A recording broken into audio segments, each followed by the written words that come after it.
Welcome to the 2025 Annual Public Board Meeting of the Reagan-Udall Foundation for the FDA Board of Directors. My name is Rich Shilsky. I'm the current chair of the board. I'm a medical oncologist. Spent most of my career at the University of Chicago. Have been a board member for quite a few years now and have had the honor to serve as chair of the board these last 3 years. I see in the room, and I know online, we have a quorum of our board members present, so I will call this meeting to order. We're pleased that so many of you are here and able to join us in person today.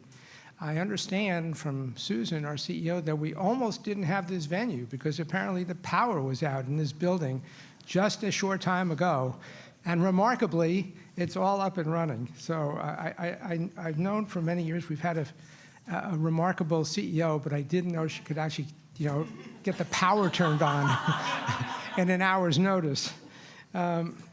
It's my distinct pleasure to welcome FDA Leadership to the stage. Commissioner Martin Makary is a fellow oncologist and academic who now serves as the 27th Commissioner of Food and Drugs, the next step in his very distinguished career as an author, researcher, and physician. Joining the Commissioner this morning are Lowell Zeta, Deputy Commissioner for Strategic Initiatives and Special Counsel for FDA in the Office of the Chief Counsel, and Jim Traficant, the Chief of Staff for the Commissioner. So I'll now hand the microphone over and welcome to the stage our Foundation CEO, Susan Winkler, who will guide the conversation with our distinguished guests. Susan? All right. Well, good morning, everyone. Before we turn to the conversation, I'll echo Dr. Shilsky's thanks to all who have joined us both in the room and virtually. And I will thank some of you provided questions before the session. I appreciate you doing that. I'll note that as in all of our meetings, we will not be asking our panelists to address questions regarding any specific regulatory action, nor any specific company products. Many of you know that drill and could probably say that for me, but it's important to underscore. So let's turn to the conversation. I'll say, Dr. Makary, it's just wonderful to have you here.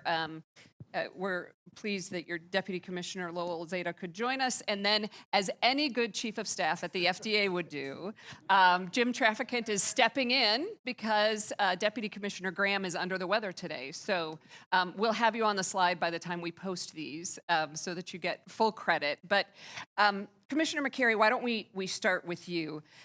For those of us who watch the FDA Direct videos right away, we caught your recap of the first 100 days and then the even more comprehensive write-up on the website.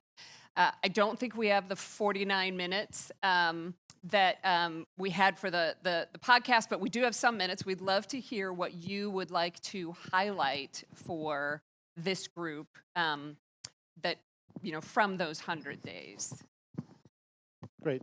Thank you, Susan. It's great to be here, and it's great to meet a bunch of you here, and I'd love to meet everybody here. So thank you for what you do at the foundation, and it's, I've been looking forward to this meeting to connect because we have a lot of invitations that come in and a lot of things we'd love to do, but we have been really deeply focused on the operations at the agency. I came in just after a challenging time, and so we've been on the ground. We've not taken a lot of external meetings. It's not because we don't love people. It's because we've just been so present, and essentially every day I've been there, and we're meeting with folks. What do you need to do your job better? So the initial period when I came in there, which was right after the reduction in force and early retirement, we had to do a rapid assessment to make sure that we can keep the trains running on time and continue to grow and thrive with our reform agenda. And our reform agenda is very simply to modernize the FDA, to enable more cures and meaningful treatments, to reach Americans, and to deliver healthier food for children with more options. And so we're interested not just in the drug side and device side, but we're very interested in addressing the childhood vaping epidemic. We're very interested in the root causes of the diseases that we're treating.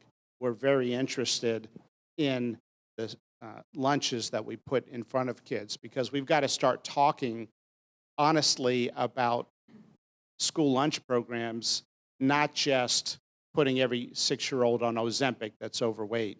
And we've got to start talking about chemicals that may be involved in GI cancers, which are increasing in the group under age 50, something that Richard and I have seen throughout our careers. And it's always sort of a one-off. Well, can you believe this happened? She's only 29. Well, at some point we have to get off this treadmill that we're on, this billing, coding, throughput treadmill where we're measured by our productivity, and just stop and put our heads up and look around and say, what's happening? 40% of our nation's kids have a chronic disease. Sure, we can just medicate them at scale, and we can incrementally improve the quality of the medications or the effectiveness, but we can both do that and ask, why do 31% of kids now have insulin resistance or severe prediabetes? And we're very interested in that because the F in FDA stands for food. It's not, doesn't stand for federal, as somebody thought. Yes. And so that's a big area of focus for us. So I know we have a limited time. I can just sort of, talk and talk and talk, but let me stop there. Well, that's very helpful, and I think similar, that the foundation has the same range of responsibility as the agency in supporting what you do. So we too think through what's the food part and the drug part, and then all of those other pieces, whether it's cosmetics, tobacco, and those other areas of importance. Maybe we turn, Deputy Commissioner Zeta, to you. Some of us track titles at FDA really, really closely, and yours is a new one, at least for a couple decades we haven't seen it. Maybe it's before that. I'm not an FDA historian. But this audience, I know, and our board in particular, would welcome knowing what's your writ at the agency, and how are you thinking about maybe those next 100 days in your work with the commissioner? Sure. Well, good to see everyone, and thanks for having us. It's a new title for me, and kind of evolving with the team. The role, as I understood, was created a couple years back, and was never filled. We sort of shifted the remit a bit, less of a sort of a built-out office, and is really, I've been focused on strategic initiatives, from ideation to strategic planning to kind of execution. With the team in the commissioner's office, certainly thinking about all kind of the tools that are needed, from talent and resources to what can we do within the lanes of our regulatory paradigm, what changes might be necessary, and kind of making sure that we have the right subject matter expertise, certainly center program engagement. From my first tour, was something that I really came to appreciate, and how to get things done, and then making sure we have milestones so that we can keep folks honest, and make sure that we can update Jim and Dr. McCary as we're sort of checking the box along the way. Mm-hmm. That's now you're reminding me. I did see that announcement, but it wasn't ever filled. So glad to have you in that. We saved money by not changing the title. We saved $35. Brilliant. We've got it noted, and we'll help with that tracking. But it is helpful to have someone who can be thinking about the strategy, because so much of your work, and I'm going to turn to you, Jim, for this. So much of the agency's work can occasionally be caught in just firefighting and saying what is the issue of the day, and those types of things. But maybe you're having a much better chief of staff experience, although mine was amazing. No offense, Commissioner Van it was great. But tell us a little bit about what you've seen in your time at the agency. Sure. Yeah, thanks for having us again. Maybe just give you a little background. I'm a technologist by training. And then I was also a patient. I've had 2 liver transplants. First one, my neighbor saved my life. In fact, Saturday will be the anniversary of that. The second one gave me my life back. And I'd worked in the intelligence community in other markets, and then could see that healthcare was lacking the same kind of decision-making support that I saw in other industries, and so created a couple of businesses in order to bring that to light. and had the good fortune of working across multiple countries, the National Health Service, the VA. But the key was I went back to Hopkins, where I had my first transplant, and went to my doctors and said, hey, you saved my life, maybe you could save my career. And we did the first ever joint venture where we brought technology out of the private sector and worked with medicine, took their clinical expertise to inform how we might approach delivering value for patients. And it was in that experience that I ran into Dr. McCary. So we've been, he has helped our family. And when I had the chance, this was towards the end of last year after he'd been nominated, he got the call, and I'd never served in government. I've been in industry my whole career, but worked alongside of government and have about 20 years in healthcare. I went home and told my wife, Gwen, I said, craziest thing happened today. Marty called and asked about going into like the FDA. And she said, well, what are you waiting for? Like, this is, what a great opportunity to serve with somebody. That's a good answer. Well, the end of this is, I knew that Dr. McCary was a great physician, and what I didn't know was that he was also a great leader. And so coming in, we had a really good plan about priority things we wanted to get done in the early days of his term. But we didn't anticipate walking in with some of the challenges that we all were confronting. But we've been able to lead from there to a new place. And so I'm kind of excited about the people at FDA, as all of you know, are deeply committed. They're very passionate. They're very talented. And so we've been able to kind of blend in and work alongside of them to harness the opportunity to shape the place differently than it was previously, out of necessity, and also to capture the opportunity. Mm-hmm. It's such a great story and perspective. You know, we all come to these positions by very different pathways, but to come from the patient pathway is powerful and reminds us, I think, of why we all get up and go to work every day. And I want to say your life was saved by an FDA, one of the first compassionate use authorizations on OKT3. Yeah. I probably had 4 HIPAA violations there, but is that okay? Right.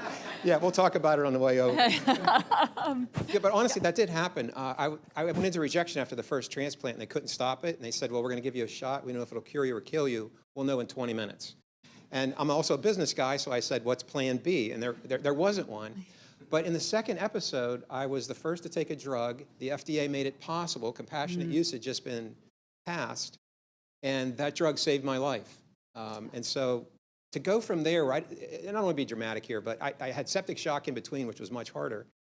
I didn't know if I'd ever get to work again, let alone get to do this. Mm-hmm. So I'm extremely grateful. And, you know, sometimes things you feel like are happening to you, and they're actually happening for you. And it turns out, in this case, that was true. Yeah, yeah. Well, and now if you needed it, the foundation is one of the ways to expedite that request into the agency for the compassionate use.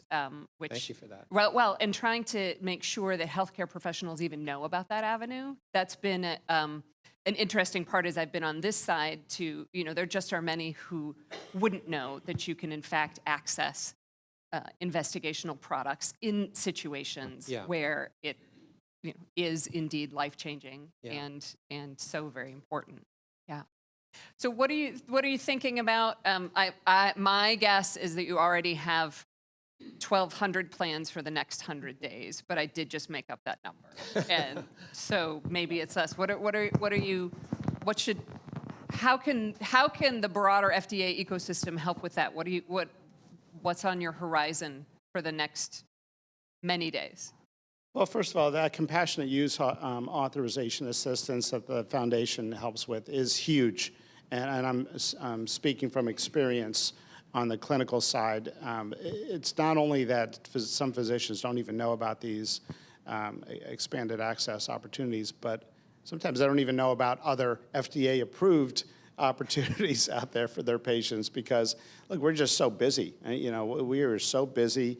So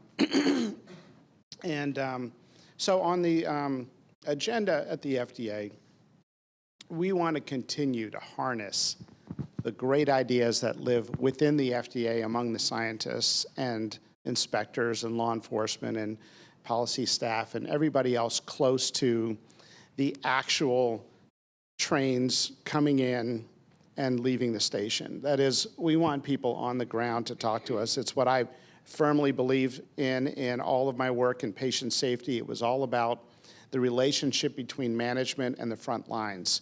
When that relationship is distant, then bad things happen in the hospital. And we studied that, and that was a clear dose-dependent relationship, if you will. And so we have been doing meetings. Now, if you meet with 50 people with their boss in the room and say, how's it going? They're going to say, you know, thanks to the leadership of my center director, everything's going great. Some people relate to this. But so then if you get them one-on-one and you say, look, there are no repercussions, you can say anything freely, we're going to give you anonymity here, we are looking for ideas. And you let them talk and you give them time, they will talk. Mm-hmm. And so we hear about all kinds of stuff. So we have been very busy doing these one-on-one meetings. It's both part of figuring out this sort of restructuring, coming out of the healing of the changes that preceded us. There were a lot of early retirements, and so the vacancy rate that we normally have increased. We have posted hundreds and hundreds of new positions, and we've got over 1,000 applications so far. So we are doing a lot on the operational side right now, but we want big ideas. Mm-hmm. And so we're not interested in the stapler should go over here in the mailroom instead of here so it's closer. We're interested in big ideas that allow us to maintain our mission to safeguard the public. And so we're hearing them. We're hearing about how to reduce idle time, increase efficiency. We, as you know, piloted a powerful AI tool for our entire, not just the reviewers, but our staff. And I hear there's interest in other health agencies to use our same tool. I don't know if this is public, but maybe that'll make some news, but not intentionally. But we want to deliver everything they want and need to do their job better and more creatively. So we're going to keep doing that. We're going to keep exploring new pilot pathways and programs. We also want to make the campus just a great place to work. And so we have taken our cafeteria hours from, a couple hours around lunch till people can get, an early dinner there. We are having a farmer's market now twice a week, every week. We're just whatever they want. I mean, doing reviews is hard work, right? Doing inspections, hard work. And so we want to give them everything they need to do their job well.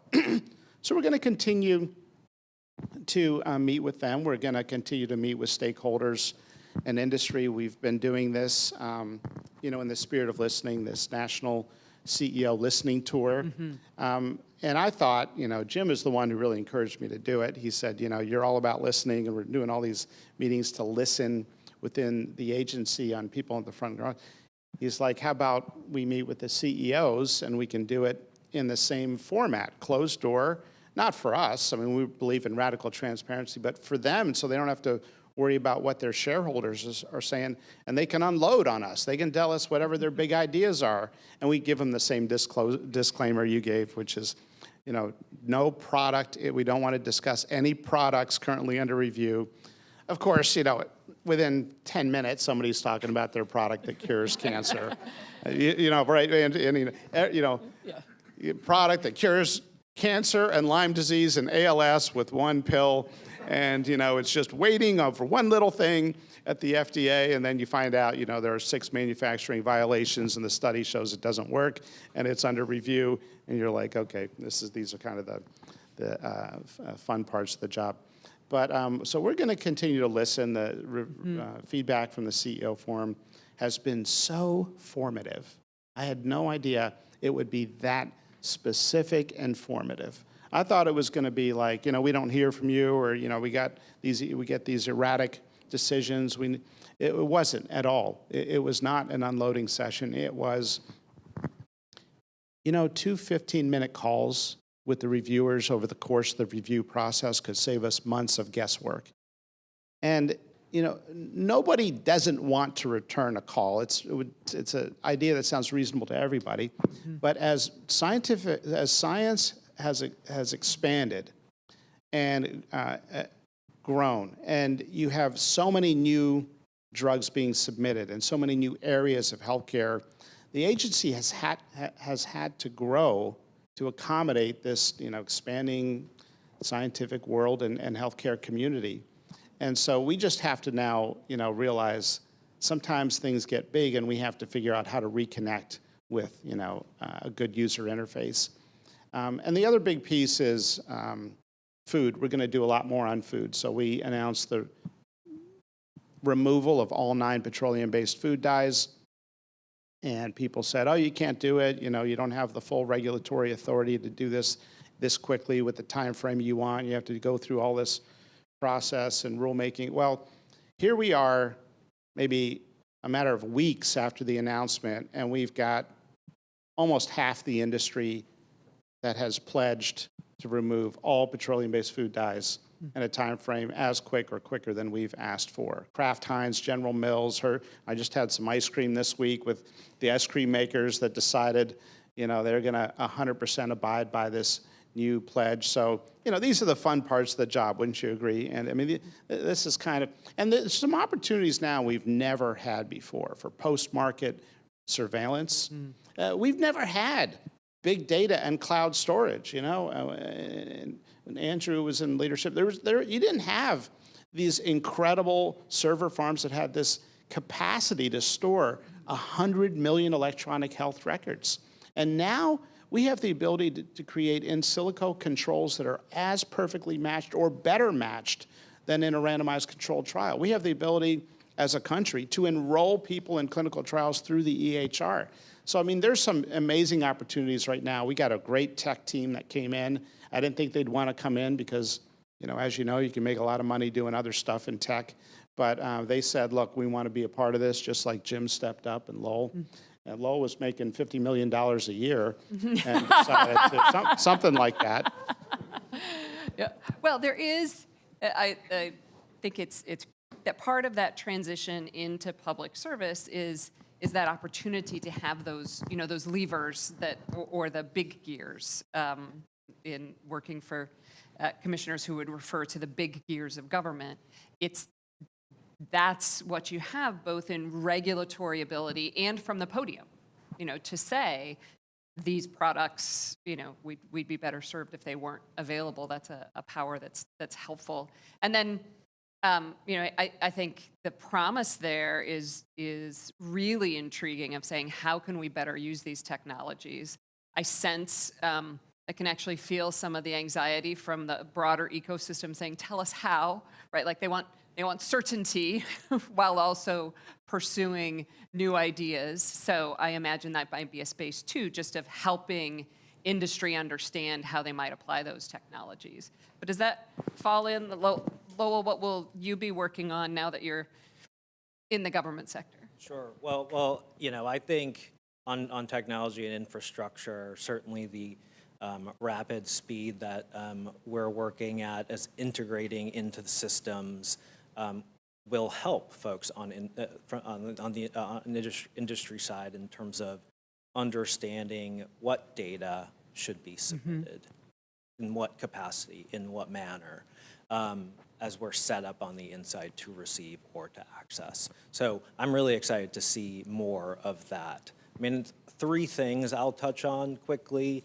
One is what is a big is a big reason why I felt the calling is the work that we've done on infant formula. When I had our now 5-year-old, we were going through that crisis. Yes. We had the privilege of sourcing from European brands because nothing else was, sort of working or not well ingested or taken or kept down. And so, and our network of friends did the same. And so we've sort of left with what are we supposed to do and what was the rest of the world do? So the challenge to find more nutritious formulations, I think, is noble, it's ambitious, and I'm excited to see what we do. A couple others, in addition to the ramp up through the 100 days and the deliverables, there's been a lot of work that is a bit more of a lower boil, where there's cross-functional teams working on domestic manufacturing. What regulatory incentives can we help to support onshoring efforts, more broadly to keep them here? And then on the foreign inspection program, how can we establish parity? I think that all of the programs have nuanced challenges, and so we're thinking about the program holistically, from resources to planning and prioritization and workflow, especially post reorg, post changes over the last few weeks or months, into even sort of culture and messaging, where the quantitative number of inspections is just one piece of what FDA does in terms of its mission for regulatory oversight. So, again, excited to see where that move forward. Yeah, and really important, particularly on the infant formula side, I think, the where we are now is that there's not a problem, of availability, but how do you keep that? That's not an accident that there isn't a shortage. And nobody says thank you for preventing an infant formula shortage. Yeah. We'll try, but we're probably the only ones, and I'm not sure. Someone once called us the FDA Booster Club, which is not quite right, because we do, try to provide incident and help, but we can at least we absolutely see that those things. There are many things that are done that the American public will never know, and really, the world, benefits from the forward regulatory posture of the FDA and the things that you keep from happening. Yeah, and I think, there are giant blind spots in the U.S. healthcare system, issues that we're not talking about that we should be talking about. And it's not because anyone's diabolical or trying to conceal. It's that we tend to have groupthink in a lot of things in any profession. And so, and it's because science is telling us new things. It is naturally, by its nature, challenging deeply held assumptions. We are learning that the microbiome may be one of the most central organs in the entire body, a garden of over 1 billion different bacteria, not total, different bacteria that live in the GI tract, that makes 90% of your body's serotonin, involved in mood, makes vitamins, metabolizes estrogen, is involved in digestion. We don't understand why somebody changes their diet and exercises like crazy and can't lose weight. Well, maybe their microbiome has been altered. The study out of Mayo Clinic found that when kids take antibiotics in the first 2 years of life, which, as we know, sort of carpet bombs the microbiome. Now, they also save lives that are necessary, but about half of outpatient antibiotics are unnecessary, according to different studies. And so the presence of antibiotics in those first 2 years of life, which are the formative years of the microbiome, is associated with being overweight, diabetes, asthma, dermatitis, all the conditions that have become epidemic in our lifetime that were rare 2 generations ago.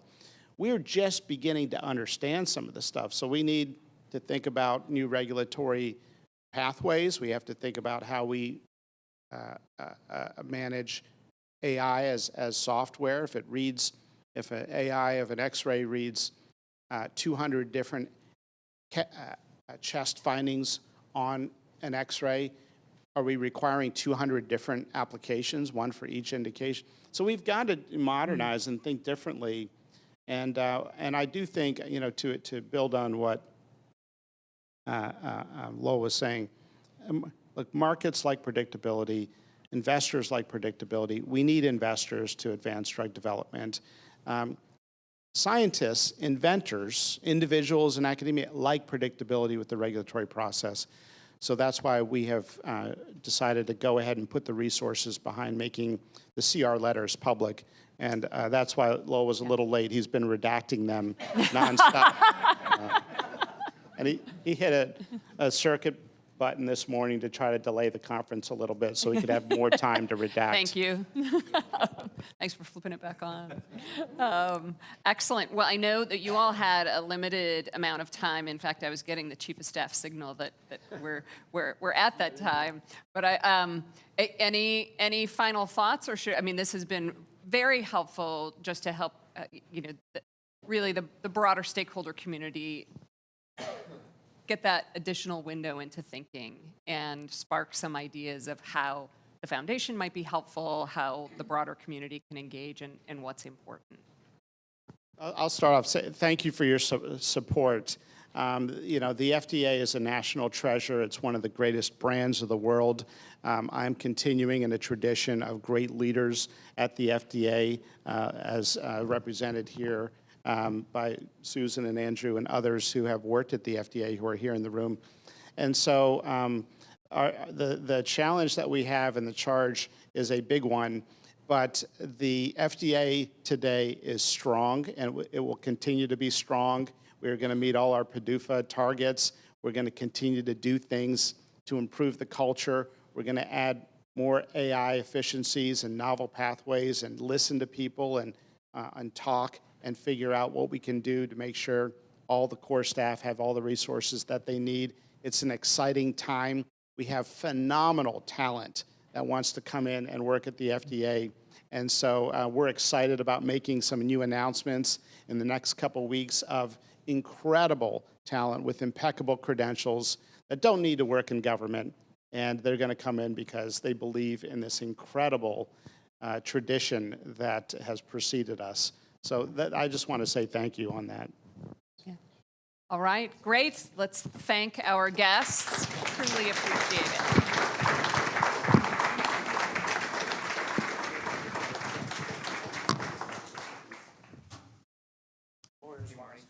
Yeah, it is advised. Thank you. So we'll then transition to the next part of our program. And in that, I want to make sure first that we don't have any injuries on the way down.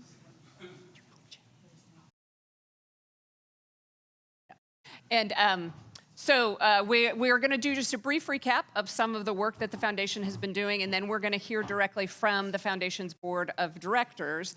This is a meeting that Congress requires that we hold every year, and so it allows us to share what we're doing. I think perhaps it was Congress didn't use the phrase radical transparency, but we can assume that was what they were shooting for in asking us to have a meeting every year that we shared what's happening within the foundation. So with that, Dr. Shilsky, I will turn the podium back to you.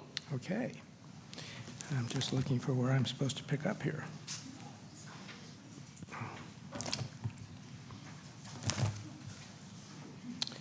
Okay. Well, again, we want to thank FDA Leadership for being here. Certainly, they've got a big job ahead of them. We all need to help them because if the FDA is successful, we're going to do a lot to improve the health of the American public and really, by extension, people around the world, because the FDA sets an example for so many other regulatory agencies around the world. So we appreciate their insights. Susan and I will now provide a few updates on the Foundation's work, and we'll then be joined by some of my colleagues on the board for a more in-depth discussion on just a few focused areas. Foundation's work, as you know, helps advance the FDA's mission through an unwavering focus on innovation, transparency, and efficiency in regulatory science. That is really our sweet spot, is helping to advance regulatory science, which has to keep up with all of the scientific advances that are being made in every therapeutic area. Every initiative we undertake is grounded in a clear priority, which is the well-being of patients and consumers. After all, that's really what the primary responsibility of FDA is. Those voices, patients and consumer voices, are central to many of our projects. For example, as you heard about, in our work to build out the Expanded Access Navigator program, a critical resource that helps patients and healthcare providers find and access investigational treatments. Hearing from patients, hearing from providers about what they need in order to be more aware of expanded access and how to obtain drugs through that mechanism was very informative for the program that we've developed. In 2024, the number of drug developers listing their resources in the Navigator grew by nearly 25%, and the foundation facilitated the submission of more than 650 expedited access requests to FDA through the eRequest app. I can tell you from personal experience as an oncologist who has tried to get expanded access over the years from my patients, this is an extremely valuable resource because it's very hard to understand as a physician what are the steps in the process, what paperwork needs to be filed when, how do you communicate with the FDA, and so on. Separately, through a series of 14 patient listening sessions on a wide range of conditions, the foundation helped FDA staff gather valuable insights directly from those most affected by these conditions, sometimes rare disorders, and again, providing valuable insight. At the same time, we remain deeply committed to ensuring that Americans have access to safe and nutritious food. You heard from the Commissioner, that's clearly a priority for FDA now. It's been an area that we've been working on for certainly some time already. It's a priority that's more important than ever amid a growing epidemic of chronic disease. With our expanded food portfolio, we brought together stakeholders from across the food supply chain to identify data gaps, discuss real-world challenges to maintaining efficiency, and work collaboratively towards safer, healthier food systems. And we'll get into a little bit more about that in our more focused discussion. I would be remiss if I didn't also mention our Innovation in Medical Evidence and Development Surveillance Program, affectionately known as IMEDS, hopefully for obvious reasons, because that other long thing is a real mouthful. IMEDS continues to be a powerful resource for post-market safety surveillance studies.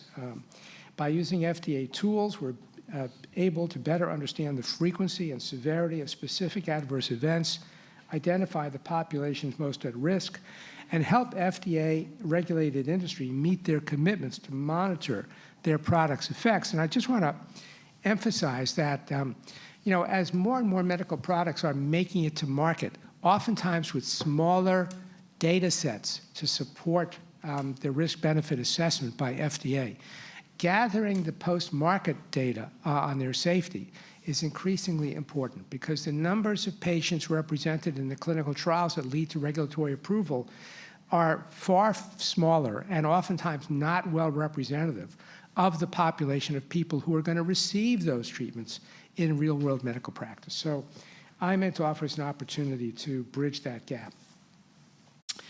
We've also advanced real-world evidence generation through public webinars and projects designed to strengthen data evaluation and the use of algorithms in regulatory science. Now, turning to another subject, the rising toll of substance use disorder has also captured our attention. In 2024, we tackled complex questions around the online availability of controlled substances and convened meaningful discussions on the risks and benefits of drugs like ketamine and psychedelics. We also explored how digital tools can help support disease evaluation and management in mental health. Susan, I think you have a few more things you want to add to this list of 2024 highlights before we move into our board discussion, so I'll turn it back to Susan for a few more remarks. Sounds great. Thanks. Thanks so much, Dr. Shilsky, and I'll empower the team in the room. You can go ahead and fix the room set for the panel while I'm talking because I don't mind if people are mildly distracted by something else in my space. So one of the other things I mentioned that this is a congressionally required meeting. We also are required to issue an annual report. For those of you who are here in the room, you have that report on your chairs, and we're dropping a link into the chat. It should now be available on our website. And I'll note that an important part of that report is providing visibility into our financing. So in 2024, we continued to try to diversify our funding support, being good stewards of the funds invested by the American public in our work via the FDA, and enhancing those with support from non-government resources. So part of that good stewardship is the oversight that our board provides in that space. Among those congressional requirements in our authorizing statute is a provision that our board, which has seats designated for consumers, for healthcare professionals, for academia, and for regulated industry, oversee rules to assure that the foundation is independent.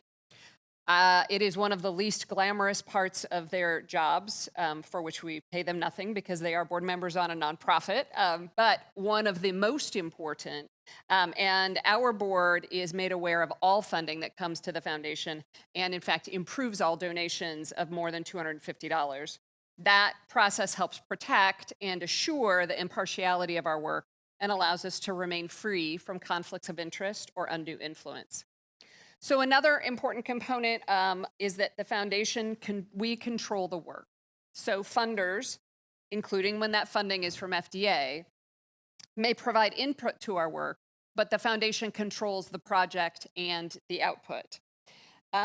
Further, the foundation requires that any projects supported by regulated industry have support from more than one sponsor. So we'll share a bit of our numbers. The foundation remained at a relatively consistent size, according to revenue in 2024 at just over $8.3 million. But perhaps more important is the breakdown of that funding. So if you think about how it is that we do our work, you'll see that about 44% of that is coming from the FDA directly, and then the rest is made up of projects that are conducted in collaboration with the private sector, as well as donations through our gala, which will be in December, and we're happy to talk to you about that later if you'd like. What isn't shown in the dollars here is the way that so many individuals see the foundation and the engagement of all of you in our work, for which we are deeply appreciative.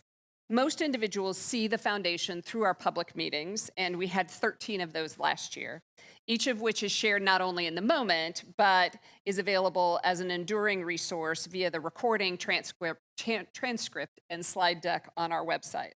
Another work product is our reports, whether summaries of our meetings or the work of expert panels, and those documents capture shared learnings.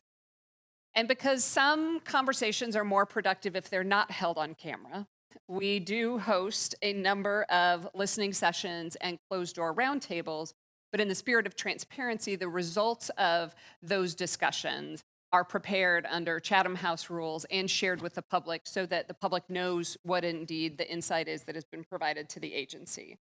But each of those, none of this could happen without each of you. The individuals who are willing to share candidly your expertise, your insight, your experience. We had a session where it was biosimilar developers who haven't had much experience with the FDA. And they invested in a series of 5 virtual conversations to say, here's what we could benefit from a regulatory science program.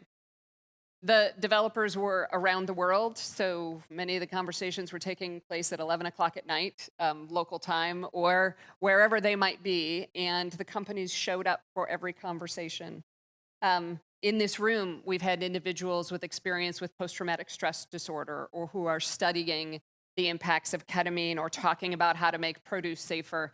And the foundation is merely the facilitator for the extraordinary insight that each of you provides. So that's enough on the numbers discussion. I see the stage set is ready, and so we're going to hear just a panel discussion, it's going to be a great panel discussion with the members of our board of directors who many of them who are here in the room are going to join us up here. So Dr. Shilsky, if you want to come on up, I will go park myself on the side there and we'll bring up our other directors for the conversation.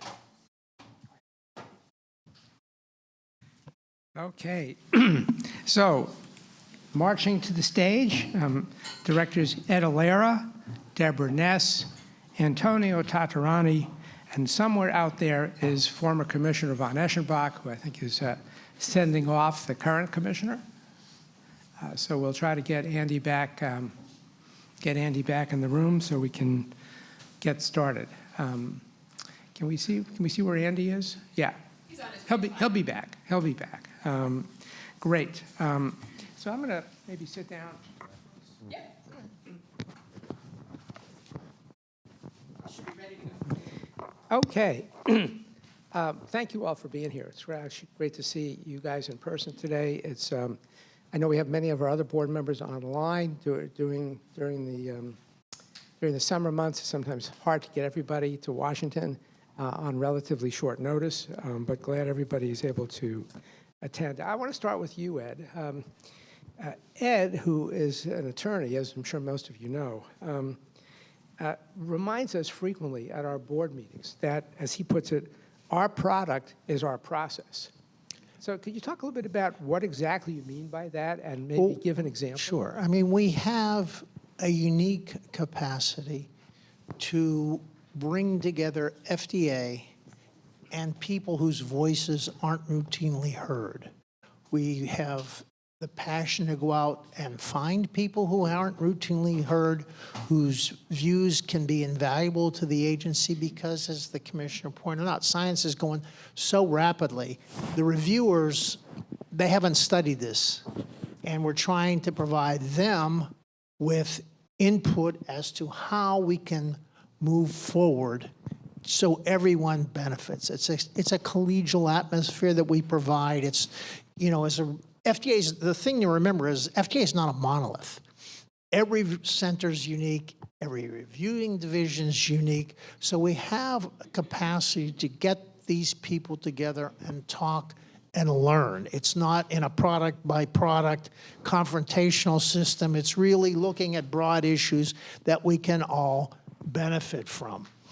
Because realistically, when you're, particularly for rare diseases, I think it's particularly important because, as our dear colleague David Feigenbaum and Grant Mitchell discovered, they brought together the clinicians, the top researchers in Castleman disease for a meeting, and it was like a meeting of Mac users and PCs. They didn't speak the same language, and that doesn't even include the patient caregivers. So we're in a new era. We have to have these dialogues to really, particularly as you said, we don't have a lot of patients in many rare diseases. How can we learn how to provide the most meaningful clinical benefit to patients and their caregivers and create new tools? You know, as you know, you can do hip replacement with a saw and a hammer. You can't use that for brain surgery. So we have to provide this way. And remember, I don't think Dr. Van Eschenbach did surgery that way. Oh, one never knows. But you know, and the other thing is, as not every drug is safe, not everything works. And as one of Andy's predecessors, Max Schmidt, said, you know, FDA is a large, slow-moving target that bleeds easily and profusely. So you have to recognize the human nature of the people you're dealing with to give them the confidence that they won't miss things. And you come across in this way as an asset. You're not a friend, you're not a foe, and you're known. And that's just so valuable for the community because investors want to know what FDA thinks about your product, particularly for rare diseases, you know, so. Yeah, I think the rare disease example is really a good one because although obviously rare diseases is a collection of disorders, collectively, rare diseases are not that uncommon across, you know, all of biomedicine. And the paradigm for how to study rare diseases, for how to define them, for how to understand their pathogenesis, for how to characterize them, for how to monitor treatment effectiveness, you know, it extends across most of the rare disorders, regardless of what their, you know, specific clinical manifestations are. So, you know, being able to bring together a group of stakeholders and talk about that and use that information to help inform FDA's thinking about how to address the issue of, you know, oversight of new therapeutics, new biomarkers. You know, many cases, you know, developing a new therapeutic intervention for a rare disease is also going to require developing a new biomarker. And then there's the whole issue of, you know, at what point do you have sufficient evidence to pull the trigger on a regulatory approval? How do you continue to follow patients who get these novel interventions? Some of them are going to be children. Some of them are going to need lifelong follow-up. And these are all some of the types of conversations that we've had, and that hopefully have been valuable to FDA. I want to turn to Antonio for a minute. Antonio, I think some of you will know, is the Chief Medical Officer at PepsiCo. And obviously, food and nutrition is a big part of American health and a big focus of the current administration. And we've done some work on food traceability, which of course we want to be sure that the food supply chain is safe. Maybe you want to talk a little bit about that. Yeah, thank you, Rich. First of all, on the 1-year anniversary, almost date to date of joining this board, let me tell you how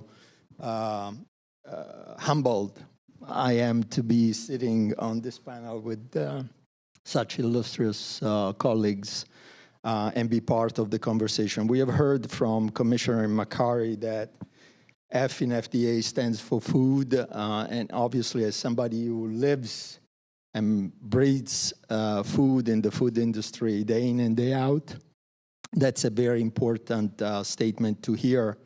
And obviously you have heard that the industry has engaged already with the FDA to work on some of the issues that are pointed at as a way to improve the food system. But as somebody from the food industry, I think it's completely appropriate that I celebrate one of the accomplishments that it's very well described in the annual report here of the foundation, which is the role that you have played in facilitating an interesting and intense conversation on the food traceability final rule, and in a way that has led to a very concrete action then at the FDA. So as you read in the report, 3 roundtables were organized by the foundation. So the participation of 34 actors in the value chain. A very, very rich set of conversations and recommendations and inputs that are captured in the final report that was presented to the agency and presented during a public meeting where the foundation was also able to collect further public input from 19 individuals.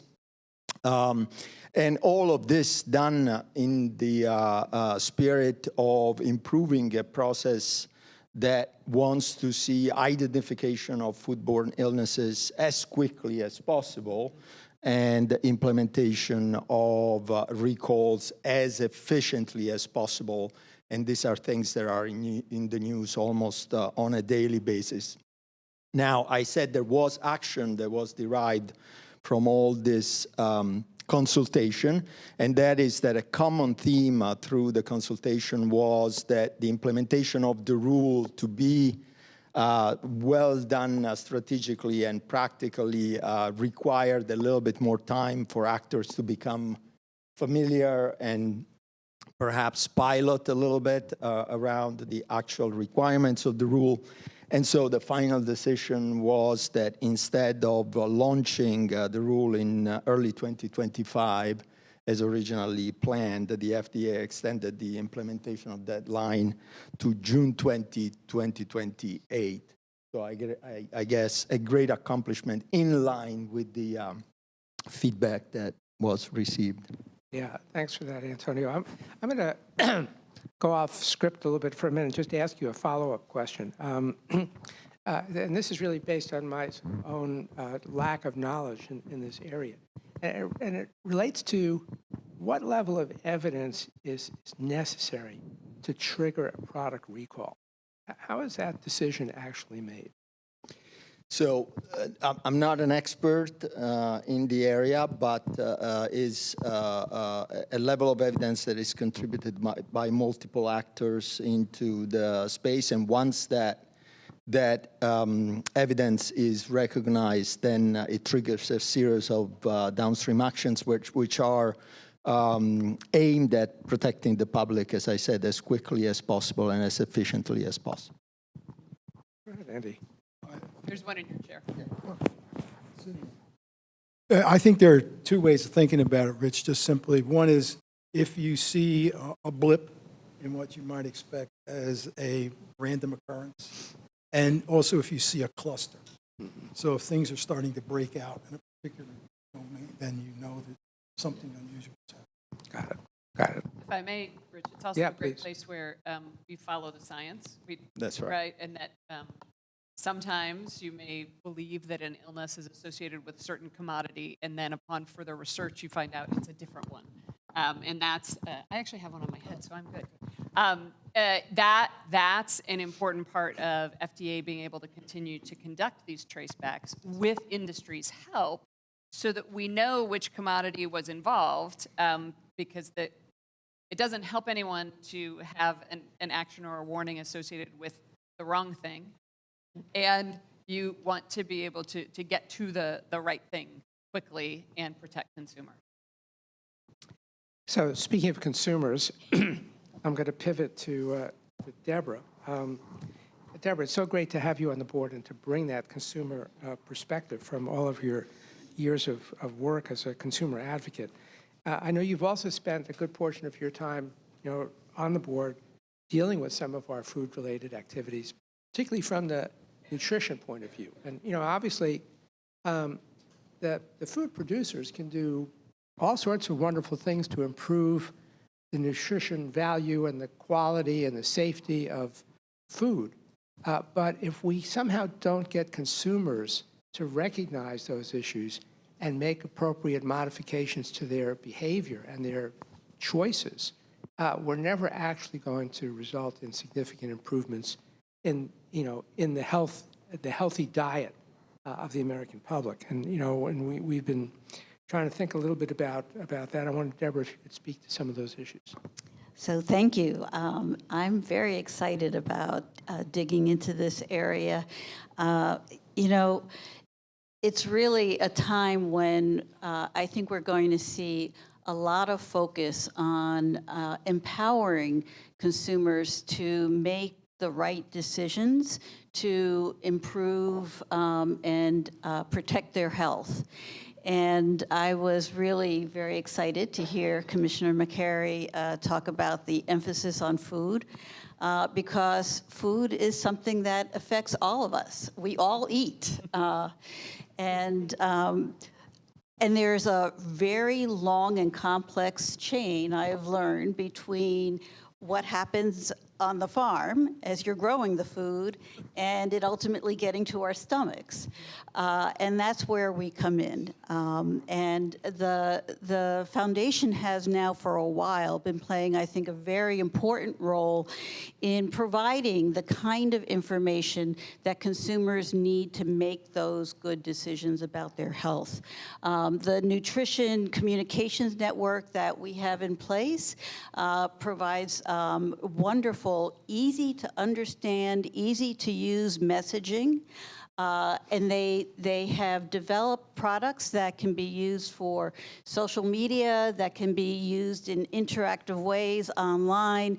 They've developed resources for educators, health educators, teachers, to help children, patients understand better how to take care of their food and nutrition needs.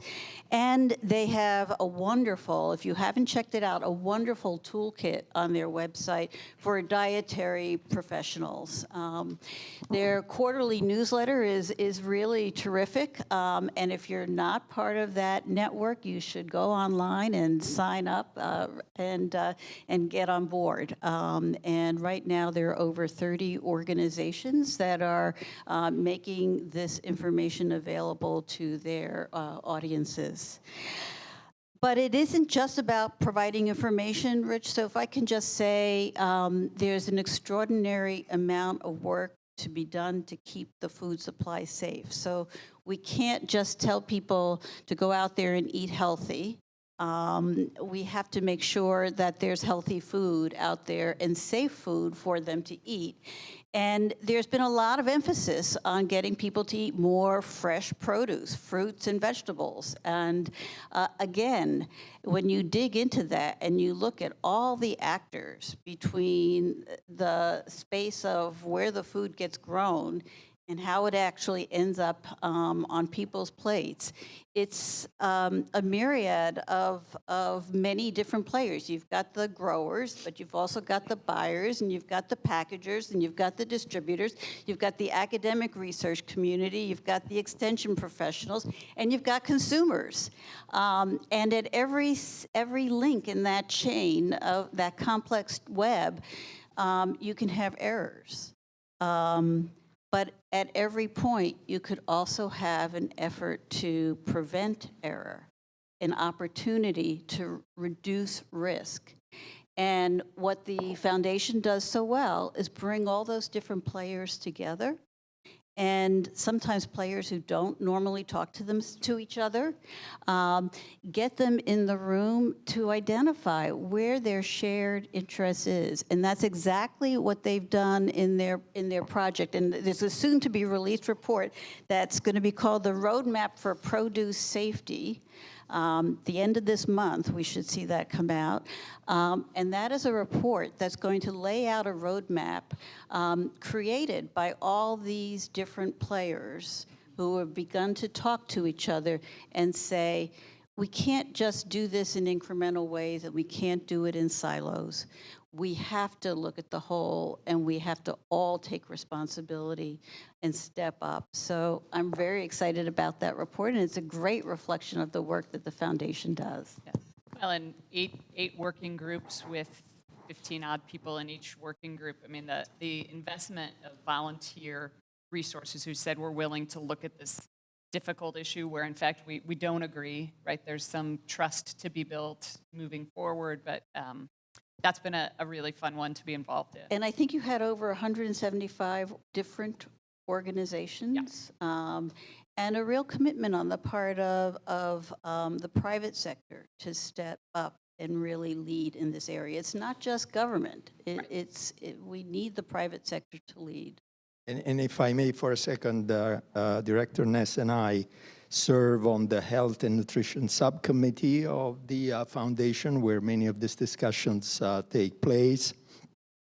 And to put a cap on the great things that Deborah mentioned, obviously there is a central element in all of this discussion, which is well-intended regulatory actions, especially in the space of food and beverages, have to translate ultimately into consumer behavior.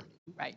And how does that happen is a central tenet of improving the food system. And I wanted to acknowledge that in the committee, we often spend quite a bit of time thinking and discussing how to help the FDA to achieve that goal. You know, it's remarkable, that there is some crossover in various areas of our work. We've been doing some work on, preparedness for an avian influenza epidemic, if you will. But, there you have a situation of an infection that affects primarily birds, but birds are part of the food supply.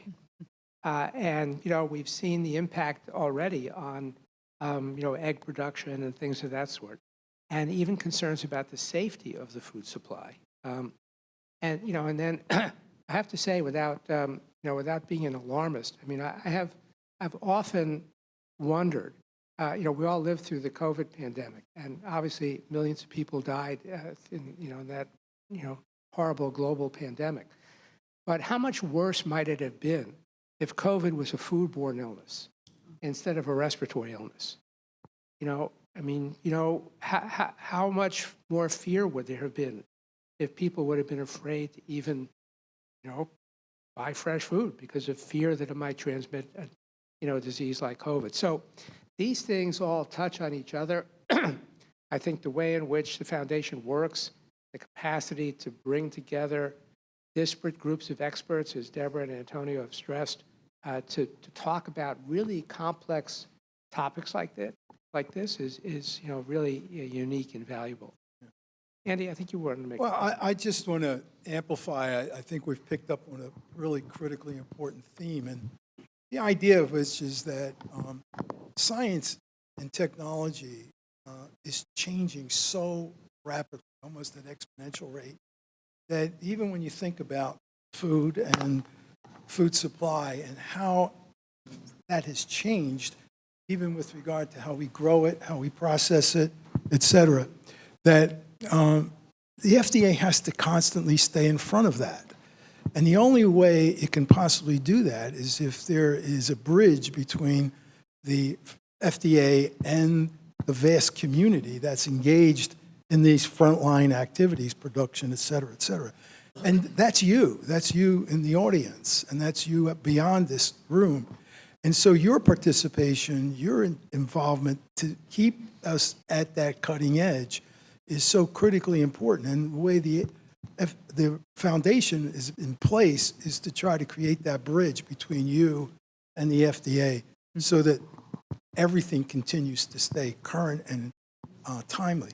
And to the point of nutrition, I mean, just the changes that the commissioner and I were talking about as I escorted him out, we're now thinking about nutrition at the molecular level. It's one thing for me to tell you to eat blueberries, but it's even more important for me to be able to know what it is exactly in that blueberry that is making the difference in your microbiome or in your, your brain cells.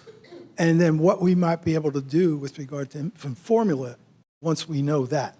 So you have to be a part of what the Reagan-Udall Foundation is about, and thank you when we reach out to you to join in on conferences or calls, et cetera, because you're giving us the opportunity to work directly with the FDA so they serve you even better. Ed? The only thing, what the commissioner said I thought was so profound was trying to bring the technology into FDA and new technologies across agencies and across industries. And as you said, Andy, nutrition to medicine, but the other technologies in manufacture of products, there's so many opportunities now that, as I said, people haven't studied yet. So we have to have you bring it to us so we can help educate them, because we will all benefit. So we spent a lot of time, excuse me, talking about food. Andy, while you got the microphone, let me turn to you and let's maybe refocus a little bit on medical products, devices, therapeutics, biologics. I mean, the range of areas that FDA now has to deal with on the medical product side, it continues to increase because the type of products continues to evolve. I mean, whoever would have thought we would be dealing with changing a person's immune system or modifying their genome in order to treat a medical problem. You were there at the beginning of the foundation. In fact, I think many people would say you created the vision for the foundation. And I wonder if you'd like to offer some comments as you've now observed how the foundation has evolved over the years, how the foundation has conducted its work, interacted with FDA. Are we achieving the vision that you had, so many years ago now when you really conjured up the idea of an FDA foundation? Well, I think probably more than a vision, I'd describe it as a wake-up call. Because those of you know, I was the director of the National Cancer Institute for 4 years, and then I transitioned to become the commissioner of the Food and Drug Administration, and I did both jobs simultaneously for 6 months as we worked through that transition. And the contrast was really striking for me, that when I was at NCI, I had more opportunities for input into our national cancer agenda, whether it was the National Cancer Advisory Board, Board of Scientific Advisors, advocacy groups, et cetera. When I got to FDA was walled off. And it's very difficult for a regulatory agency to be in those intimate conversations because of the concerns that you're all aware of. So there needed to be a bridge, a way we could be able to have the opportunity to have those conversations, to get that kind of input, to get that feedback, to create the dialogue, while still maintaining our, if you will, integrity and firewalls. And that became the genesis for the idea of the Reagan-Udall Foundation. For the Reagan-Udall Foundation to be commissioned by Congress in law to serve the mission of the Food and Drug Administration and help it continue to promote and protect the public health. So what I've watched with tremendous amount of gratitude over the years that the foundation has been in place is that those of you who are here and those of you who are participating virtually have really brought that vision to full fruition, that we now have that opportunity to create that dialogue, to provide those inputs. And to Rich's point, the challenge for the agency is to recognize that although we have been extraordinarily successful at regulating drugs, biologics, devices, food, as we look at the future, we're looking for solutions to problems of health. And those solutions are almost invariably going to involve the integrated interoperability of those components. And food is going to be just as much an important part of a prescription as perhaps the drugs that you're taking. And you, Commissioner, was talking about the microbiome, et cetera. So we need to be able to help the agency move forward with regard to not only continuing to be extraordinarily the world's gold standard at understanding and regulating components, but also being able to regulate integrated interoperability of those components. Combining diagnostic biomarkers with being able to know what exactly the right treatment is for a particular subset of lung cancer is the future. And the FDA needs to move forward with that, and that's one of the important dialogues that I think the foundation wants to continue to catalyze. Mm-hmm. So, again, I'm going to deviate a little bit. You know, as you know better than probably anybody in this room what the org chart of the FDA looks like and its internal structure and how it functions. You know, and we've seen in the last several years the reorganization of the way oncology works with the creation of the Oncology Center of Excellence. And that was driven in large part by Rick Pastor's vision for just what you're talking about, an integrated approach, recognizing that the diagnosis of cancer, the assessment of cancer, its characterization, the selection of therapy, follow-up of patients who are receiving a novel cancer intervention, is all driven increasingly by the interplay between diagnostics and therapeutics in order to appropriately select therapy and manage a cancer patient. So that seems to be working pretty well in oncology. And I guess the question for you, Andy, is, can you imagine other therapeutic areas taking on that more center approach? I mean, do we need a center for neurodegenerative disorders, or a center for cardiovascular disorders? Or is that a center for metabolic disease? I mean, Antonio's an endocrinologist. I'm sure he has thoughts on that. Is that a future state for FDA that you think should be considered? Absolutely. There's no question in my mind about it. And I think your point, we already have the operative model. Look at our cancer center programs around the country. We're not going to get rid of surgeons, thank God. We're not going to get rid of medical oncologists as a discipline. We're not going to get rid of radiation therapy as a unique culture and way of thinking. But what we have done is create breast cancer programs, pancreatic cancer programs. We've learned to become a matrix organization where we stay in our vertical disciplines, but we function horizontally as an integrated team. I don't see any reason why the FDA can't work the same way and include food, CFSAN, as an integral part of that horizontal integration so that it's a part and parcel of the things we're learning and discovering about drugs and biologics and part and parcel of that. So it's exchange of knowledge. It's creating the opportunity to look holistically at the products that were being developed. And we're seeing more and more, especially in areas like stem cell biology and regenerative medicine, the integrated interoperability of components, genetically modified cells that have to have the right growth factors, et cetera, et cetera. So, yeah, I don't think there's any question that the challenges of doing that are significant, but they're not insurmountable. Well, and the Rare Disease Innovation Hub is a way for the agency to think about doing that just a little bit differently, in that you have a group specifically tasked with saying, how do we work across centers, and how do we make sure if we're learning, something about a rare disease in one center, are we applying that learning across centers? Are we doing some of the learning collectively?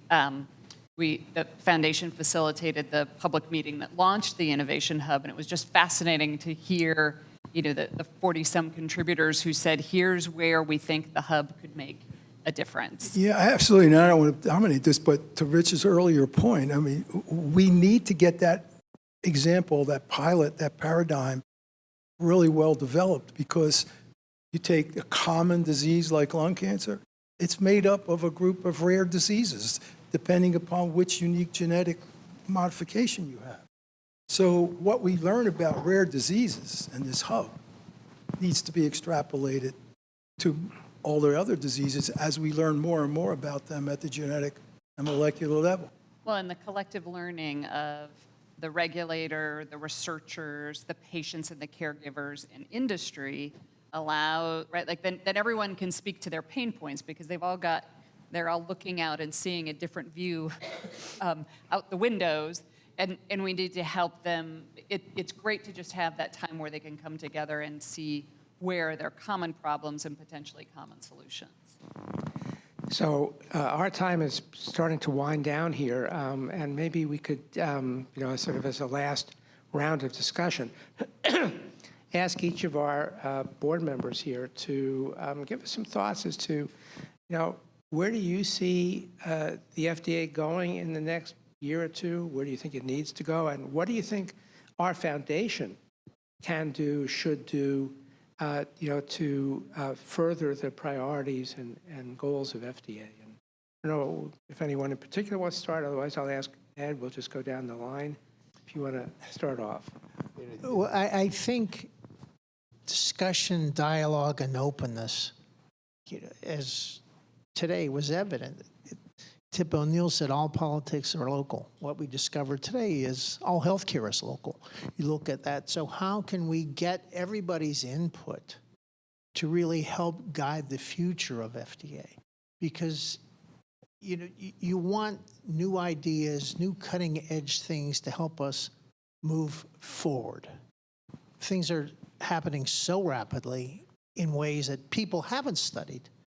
And I think getting that information to open-minded people in forum where people are not confrontational, you have to approve my drug because it's so important to my investors and my kids, to here's the issues we see, here's how it cuts across so many different things.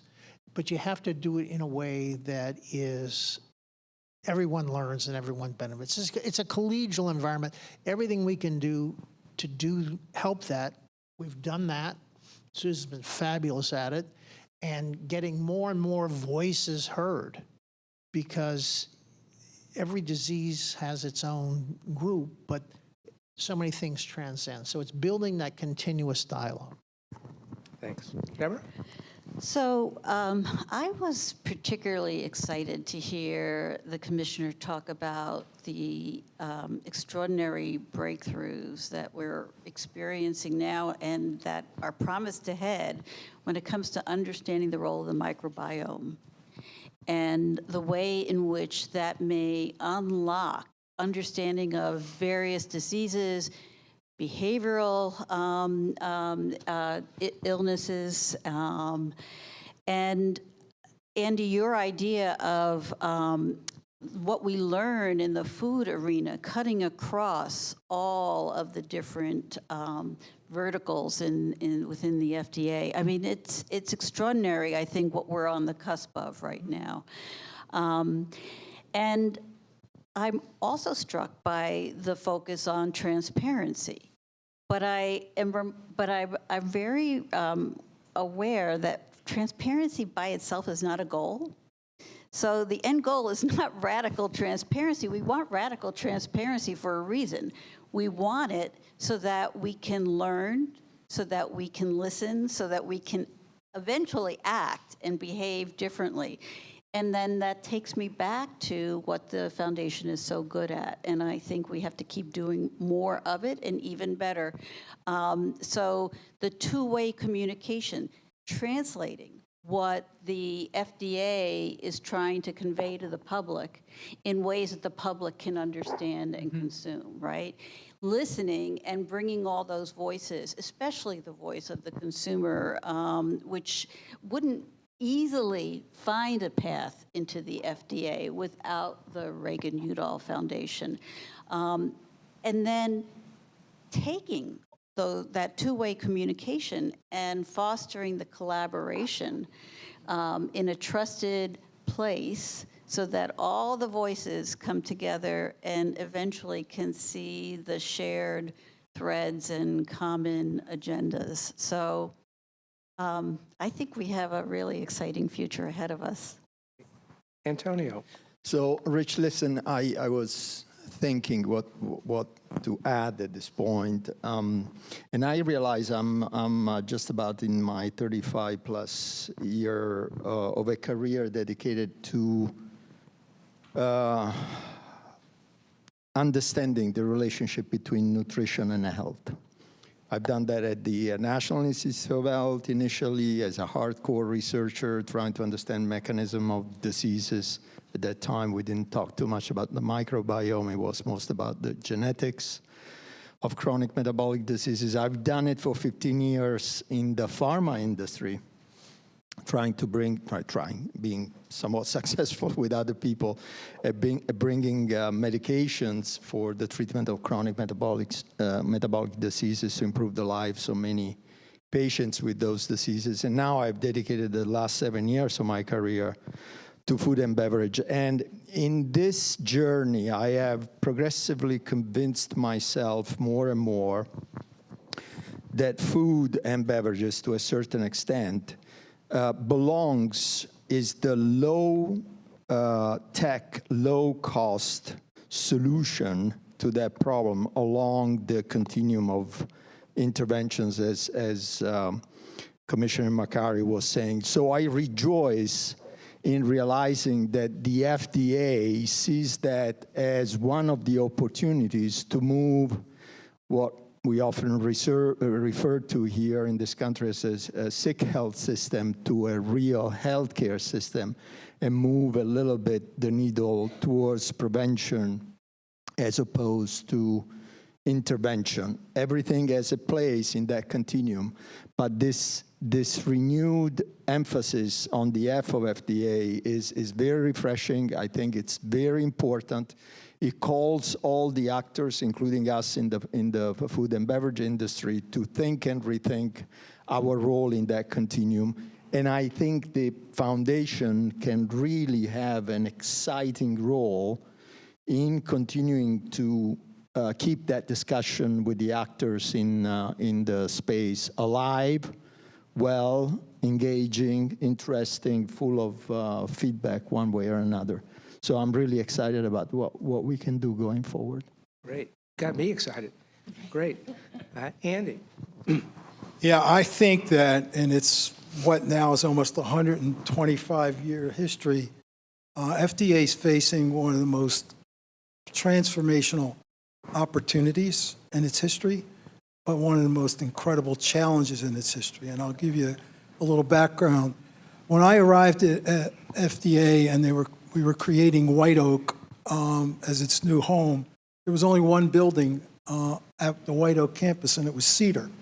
They brought me up to Cedar to see the future of the FDA, and I asked the question, can you show me how it works when a drug application comes in to be reviewed, because every single drug that's ever going to be evaluated by the FDA is going to go through this building. They brought me down into the sub-basement, and they opened up a vault. And in the vault, there was seemed like a football field-sized room of filing cabinets that you turned the crank and you opened up. And on every shelf, there were these huge paper files of applications. And I said, do you have any idea what the wealth of knowledge is in this room? How do we use it? And the answer was, we can't. We don't. Unless it's in someone's head, like, that remembers. So where am I going? The opportunity, as the commissioner said, there were tools that weren't available at the time, so we couldn't. Those tools are now available where we can unlock that vault. We can capture that data. And it's not only everything that's been approved, it's the ones that didn't get approved. And so whether it's drugs, biologics, devices, there is no greater repository of knowledge data than exists within the FDA. The greatest challenge is figuring out how to understand how to unlock that vault. There are going to be social problems. There are going to be legal problems. There are going to be regulatory issues. We need you. We need the community to come together and say, let's figure this out.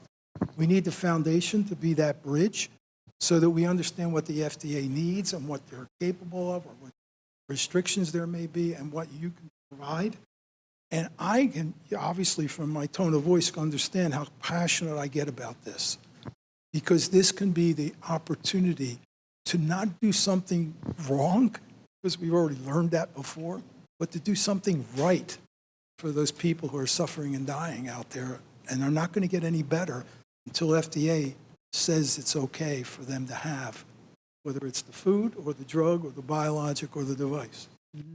And Andy, just to amplify on your last point, which the commissioner also mentioned, you know, Did I mention artificial intelligence? well, I was just going to mention, 20 years or so ago, we saw, you know, the emerging concept of the learning healthcare system, whereby, you know, we as a community have the opportunity to learn from the experience of every person who's receiving health care in this country. And we've never really been able to capitalize on that because, you know, until the last 15 years or so, we didn't have robust electronic health records, and we didn't have the tools of AI to basically examine those records, you know, in a very efficient manner. And when the commissioner said, you know, we can access 100 million EHRs and apply AI tools to learn from those, I mean, that is the promise of the future, because there's only so much we can learn from the standard kinds of clinical trials that are necessary for drug approvals. There's only so much we can learn, you know, from post-market registries. We have to be able to learn from the experience of every one of us in this room who's receiving health care. But to learn, you know, but to do that requires that we have a set of guidelines and standards and data formats and so on. And, you know, I think the foundation has a unique opportunity to really help lead in that discussion about how to develop and use real-world evidence so that, you know, we can really more rapidly learn about how to improve the health of all of us and people around the world. And with that, Rich, I'll say I've already picked up 7 assignments in the meeting, so it's probably, and we're at the conclusion of our time. I see that. So, Susan, let me ask you if you have a last word anything you want to reflect on about where the foundation's going in the coming months or years. Yeah. So to be that bridge between the stakeholder community, which has such extraordinary input, and FDA, which has input and needs, you know, to be that bridge is the best job in the world. And while I didn't turn the power back on today, I'm really glad that the power came back on. Thank you all for joining us today. And as chair, would you entertain a motion to adjourn? Yes, of course. Before I do that, I do want to thank my fellow board members who are here today and for your tantalizing thoughts and participation. I want to thank our fabulous CEO and the terrific staff that she works with. day to day to do the work of the foundation, and thank all of you for participating in all of our activities and more to come. And with that, we will formally adjourn the meeting. Thank you.